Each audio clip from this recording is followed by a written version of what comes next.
Hello and welcome to another video. Today we're going to head and color in this piece that I drew in my sketchbook literally yesterday.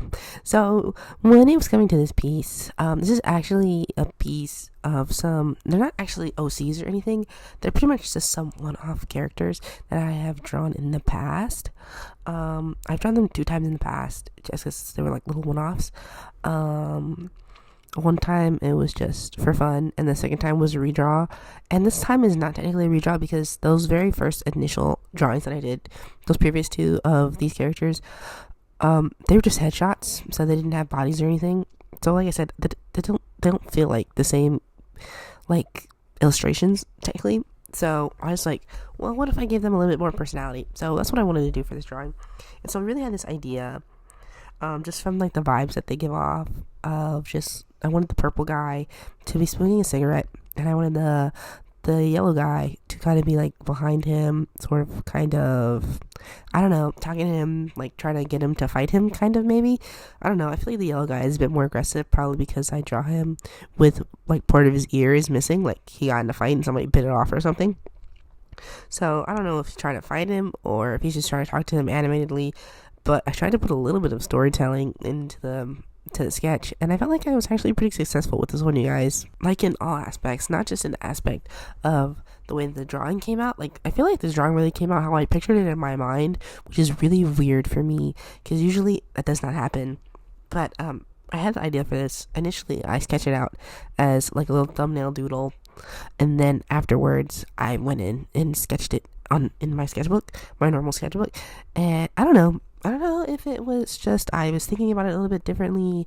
Like I broke down the yellow guy's body into boxes because he's at a little bit more of an angle, and I felt like that helped me a little bit. I mean, obviously I feel like his head is a little bit too small for his body, but other than that, I really like this drawing. I mean, it's not the you know what? No, I'm just gonna be like, well, it's not the best, but you know what?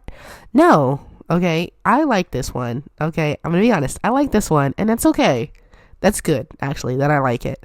And I shouldn't have to put a caveat on whether or not I like it. I like it. And this ended up turning into a little bit of a lighting study. Just because, since he is smoking a cigarette, I was like, well, the light should be coming from the cigarette, right? Obviously, it didn't need to be that. It could have been like a sunny day or whatever. But my mind was just like, make the lighting be from the cigarette for the purple guy. And I was like, okay. I did not plan on that at all. And so I was like, well, the light's coming from the cigarette. The lightest color should be around his mouth, and everything else should be in shadow.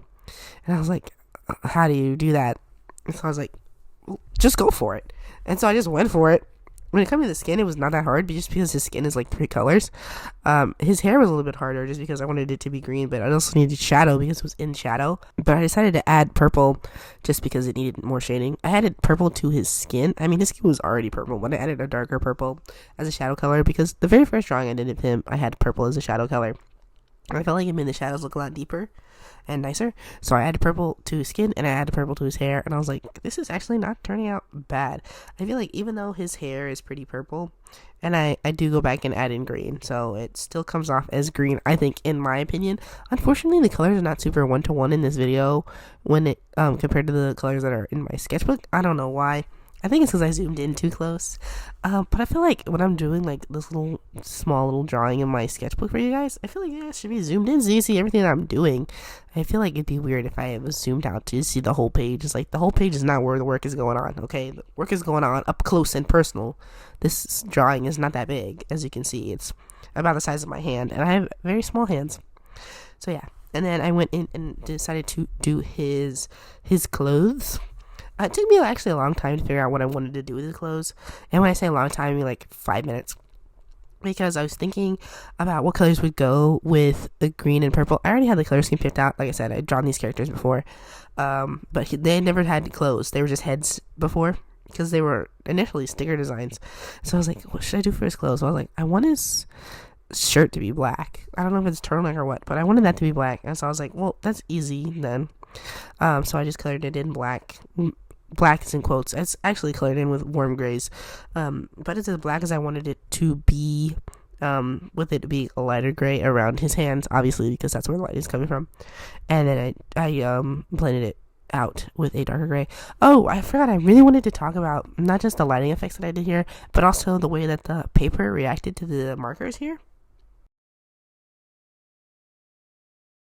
Because initially I wanted this video to be a video talking about how the paper held up against the markers, because it's been a while since I've used this paper, and I'm not sure if the paper is changed or if maybe just my coloring style has changed. I felt like before there was not really that much blending on the paper, but I think that was me. I don't think I was doing a lot of blending. I do a lot of blending now. Then compared to a couple of years ago, do I do more blending? Oh yeah, I'm pretty yeah, I do typically do a little bit more blending than I used to. And so when I was coloring on the paper, there was actually a little bit of feathering. I don't know if you guys know what feathering is, but it's like when you put a mark down with like a wet medium and it like spreads out from the tip of whatever, or like your paintbrush or whatever. For markers, it's like this doesn't stay where I put it, it like bleeds out a little bit, which I generally am not a big fan of feathering, just because I don't like it when colors go somewhere that I don't want them to. I put them in there for a reason. Please stay where I put you. But the whole thing about feathering with paper is that it's not necessarily a bad thing. It actually can really help with blending, and that's kind of what was happening here. Was I was putting things down, and then it would feather out and it would blend really well into the other colors. And so I felt like I got really good blends that way. And so does it hold up in comparison to the paper that I've used in the past? I can't remember. I think so. I have to go back and look at it a little bit more, but I'm pretty sure it does. It wasn't awful like that other paper that I was using, the Strathmore paper. It was actually a dream. The only problem that I had with it was a little bit of feathering, but if you know what you're doing, you can control feathering a little bit. If you know that a paper really feathers a lot, what you're going to want to do is use a softer hand when you are drawing, a little bit more of a delicate touch, because obviously if you're pressing down really hard, it's going to push the paper in and it'll spread it out further. So yeah, that's what you should be worried about. And then I did, I guess the coloring for the jacket here. The jacket, I've struggled with a little bit with the jacket, because I was like, this I don't really know how to shade. I don't really know how to shade clothes in general. And then I was like, how do you shade clothes with the lighting coming from the center of the clothes, right? So I was like, well, the way that the shadow is working is that the light would be casting light, obviously, on things that are closest to it. So light would not be casting on the back of the arm, because the light cannot see the back of the arm, right? Like, obviously, light can't see, but the arm basically is blocking the light from going to the back of the arm. The front of like his hand is blocking it from being on the back of his hand, right? So I was trying to think of things like that. It actually really helped me out a lot.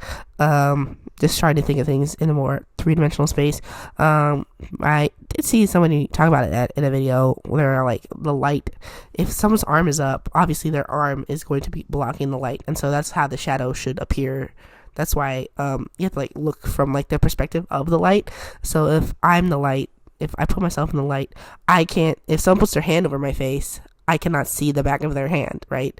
And so the light can't see it either, so that part should be in shadow. And I was like, that's such a great way to think of it. And it actually really helped me out with lighting. And so I don't think this is like perfect lighting or anything, but I think it's one of the better attempts that I've ever done in my life. And also I really think that the feathering of the paper kind of helped me blend it out a little bit. And I added some yellow to the light area that was for the cigarette to make it seem like it's like fire. And I was like, this is so nice. Oh, this is so much fun. I was having a lot of fun, even though I was really rushing to get this video done, because like I said, really on a wire these last couple of weeks, and so I was really in a rush. But even though I was in a rush, I think maybe being in a rush sort of kind of put me at ease in a weird way. Like crunch mode. Have you guys ever been in like crunch mode where like, I gotta get something done, I'm all out of time, and so it puts you like in this sort of state of flow. And so kind of when I was doing this drawing, I was partially in a state of flow and also partially in disbelief, because I was like, this is going much better than I thought it would be going, and I'm like really flying by the seat of my pants and putting colors where I'm not sure colors should be put. Like when it comes to this yellow guy, you can see me doing the yellow guy here, and I was like, well, what I decided to do for the yellow guy was I was like, well, he cannot be lit by the cigarette. Obviously, he's too far away from the cigarette. So I was like, well, then what if he was lit from behind? I never really practiced lighting from behind. And so I was like, well, what if he was lit from behind? And I was like, okay, let's do it. And so I did it. And I was like, okay, I'm not sure if I feel like the yellow guy is as successful as the purple guy. But you know what? I feel like that every time I draw the yellow guy and the purple guy, I always feel like the purple guy comes out better. But what can you do, you know? So yeah, and I was like, the yellow guy, he needs a little bit different color to go in his shading for a little bit more dimension. And so typically when I do the yellow guy, I just do shades of yellow. But when I do the purple guy, I do like the magenta sort of purple, and then I do an even deeper purple, which is a little bit more blue. And it gives a little bit more dimension to his skin. And so I was like, well, for the purple guy, there should be red. Not the purple. For the yellow guy, it should be red, right? That makes sense. And so I was like, okay, I'll add red. And then I added the red, and I was like, is this too much? I always feel like when I do things, I always do too much. So I was like, this is too much. It does not look good. But I'll just keep going. And so I decided to do his hair. And then eventually when I colored it all in, I'm like, that's actually, the skin does not look bad at all. It actually feels like it fits. That's what the thing is. You guys have to trust the process. If you don't trust the process, you're going to think that you're fucking it up. And I promise, well, you might be fucking it up, to be honest, but you won't know until you're done. If you get to the end and you're like, oh man, I really messed this up. Yeah, you messed it up. But if you get to the end and you're like, oh, it actually worked out really good. I'm so happy for me. Then that's great, you know? It's just because when I'm doing coloring, like when you're doing coloring, it's when you're looking at it, you're like, this looks off because it's not surrounded by other colors. You're looking at it in sort of like the vacuum of just like the white, and you're like, it doesn't look, he's supposed to be yellow, but he doesn't look like he's yellow because I colored his skin with red. And then when you put all the colors around it, in comparison, it'll look more yellow. If that makes sense, that's kind of what color theory is. Is that color theory, or it's like some other sort of idea or theory about when you surround colors with different colors, it changes like the appearance of colors. I did this one picture with lighting where there was like, it was black and white, and then there was like one stream of color that was coming in like a beam of light, right? And so I colored part of it. This was like this yellow belt buckle. I remember it. And so part of it was, the part that was in the light was yellow, and then the part that was in the shadow I colored in with a gray color. But when I was looking at it, I was like, it looks like it's yellow. It's so weird, just because it's proximity to the yellow, you know what I mean? And so when I was doing it, I was like, this looks weird, it looks off. He doesn't look yellow anymore, he looks like he's fucking red. But by the end, I was like, yeah, but it looks like he's just in shadow. I was like, what? I was like, this is so much fun, you guys. I really don't practice lighting. You guys know that. I guess I have been practicing lighting a lot more lately in comparison to what I would do before. Before, I really wouldn't practice lighting at all, but now I feel like every time I color something in, I'm trying to do something with the lighting, which is like what you should be doing, right? There's always a light source. But I'm kind of really pushing myself out of my comfort zone, just casually nowadays. Before, I'd be like, I'm so afraid. But now it's just sort of like a Tuesday afternoon if I decide to challenge myself, you know? And I feel like that's the fun thing about progressing, is that you just keep challenging yourself until the challenge sort of kind of becomes fun. And then the challenge, you can actually fulfill it, you know, and not just fuck it up every time. And that comes with practice. And I never would practice stuff before, and then I would be surprised when I couldn't do it. And now I practice things more often, and I'm surprised when I can do it, you know, because the practice is starting to add up, and that just makes me really happy. And I'm really glad I started this YouTube channel, because it really does give me the motivation to actually try and better myself. I've tried to better myself at art for a long time, but I felt like I didn't really have the motivation, and I didn't really have sort of the ideas of what I want to do. Now whenever I come up with something that I want to study, I have an excuse to study it. Like on Thursdays, I just pick something I want to study and I do it. Or if I'm like, well, I really want to color something, I feel like I should practice lighting, just because it feels like the sort of thing to do. And it's really fun for me, and it's really super exciting for me also. And I hope that you guys are getting something out of this too. Like maybe you are coming up with ideas that you want to study. And I know it's probably better to study a little bit more concretely than I do, but doing it sometimes is better than doing it not at all. It's about baby steps, you guys. Anyway, that's the end of the video. I want to thank you guys for spending this time with me. I'll go ahead and see you in the next one. Bye.